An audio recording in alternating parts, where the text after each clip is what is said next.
Alright, so we're back once again, and today we're talking about steel ships, and more specifically we're talking about just how difficult it is to get steel ships in World of Warships. Now, let's just jump straight into it. There's going to be, I think, 4 main ways that you can get steel within the game. 3 of them are already introduced into the game, and there's an extra one coming, I think, next patch. I think it's 0.9.5. But let's go through them. There's snowflakes, obviously, as you know, around Christmas time, each ship gets a snowflake. Rank seasons, which just happened. Well, it's still happening actually, or just finished by the time this video comes out. And clan battles, which generally, it's clan battles. What more is there to say? So the first one I want to discuss is basically clan battles. Generally there's about 2 to 3, I'm going to assume 3 clan battle seasons per year. And generally they last maybe a couple of months at a time. So let's give it just a quick overview of how clan battles work. Generally there's 4 leagues. You have a squall league, a gale league, a storm league, and a typhoon league. And I think there's a hurricane league too. But within each league there's 3 groups. In order to progress to a higher group from the current group you're placed in, you need to get 100 points. After you get 100 points, you play a best of 5, and if you win that best of 5, you go up to the next group. Now, you play games within the group, you get 25 points for a win, you lose 25 points for a defeat, and you get 0 for a draw, which obviously isn't going to happen all that often. I think you're placed initially in Squall League 2, or Squall Group 2, and then you progress all the way through the tiers to get as high as possible. Now, as you progress through a league, you get steel, obviously.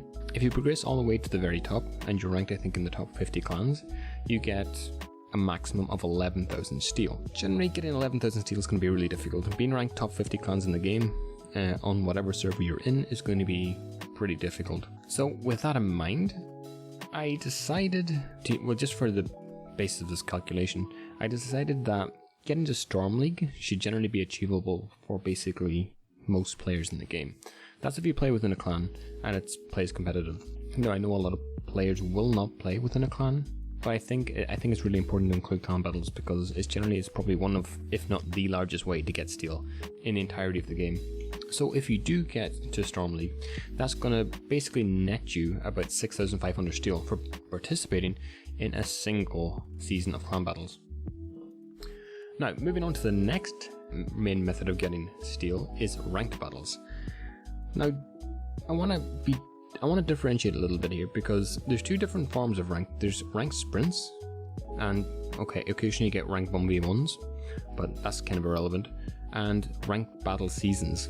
Now, the ranked season I just passed was I think ranked season 15 or 16, and basically you go from rank whatever it is, I think rank 17. I started from rank 10 this season and then progressed to rank 1, but generally, yeah, you go from a pretty low rank, around rank 15 or rank 17, all the way up to rank 1, and you get steel for each rank that you progress. You basically have to win 3 games, and if you win 3 games you get 3 stars, and that allows you to go to the next rank. And the amount of games you need actually gets larger and larger the higher you go, till you get to I think rank 5, where you start to need like 5 games to get progression happening. So with that in mind, I'm going to assume you play a lot of ranked and you get to rank 1. I think that's the fairest way to do it. I don't really want to comment on skill differences all that much because I think anyone actually can rank out if they play enough. But with that in mind, if you get to rank 1 going all the way from rank 17, it basically nets you 4,700 steel. And keep in mind, however, that there is 3 rank seasons per year. So what that means in total, that over the course of a year, that has the potential to net you about 14,100 steel. That's just from solely playing ranked and nothing else. Alright, so the next thing I want to touch on is snowflakes. Snowflakes are basically, at the end of the year, I think it's the final patch of the year, Wargaming basically gives you a snowflake on each of your ships that you have in the port, and when you play a battle with each ship and win, you basically get the reward associated with that tier and that ship. Now, last year, putting aside the Puerto Rico debacle, from tier 8 and tier 9, you got 75 steel for each ship that you had. So if you played and won a battle on each tier 8 and tier 9 ship you had, you got 75 steel.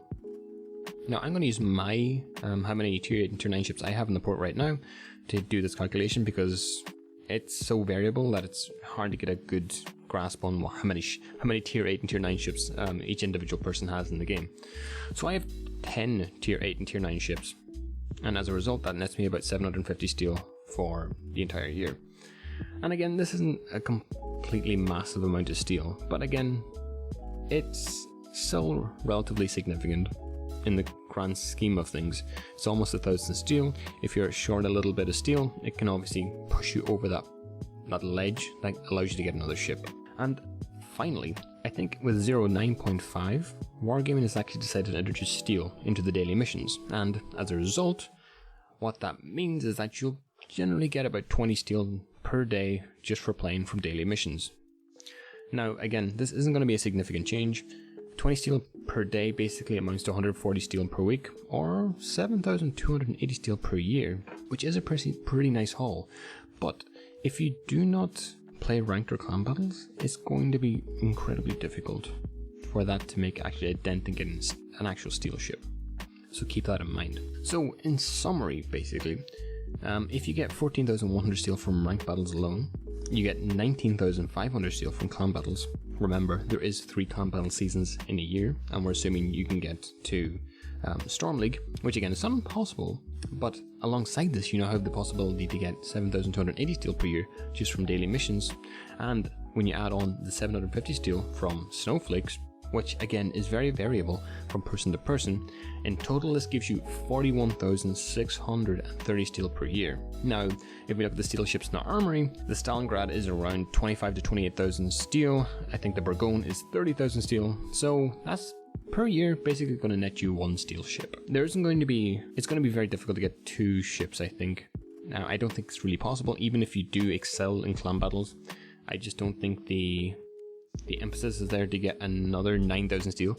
Maybe if you're in the top 50, you can bump that up, but again, it's going to be very, very difficult. And the points of variability here are generally how many tier 8 and tier 9 ships you have in your port, and obviously how well you play in clan battles. That's pretty much it. So let me know in the comments what you thought about this. It's a little bit of different style from my other videos on coal ships, which maybe didn't include as many things that they should have in regards to how you get coal. But if you like this, like it. If you disliked it, dislike it. And if you enjoy this content, subscribe.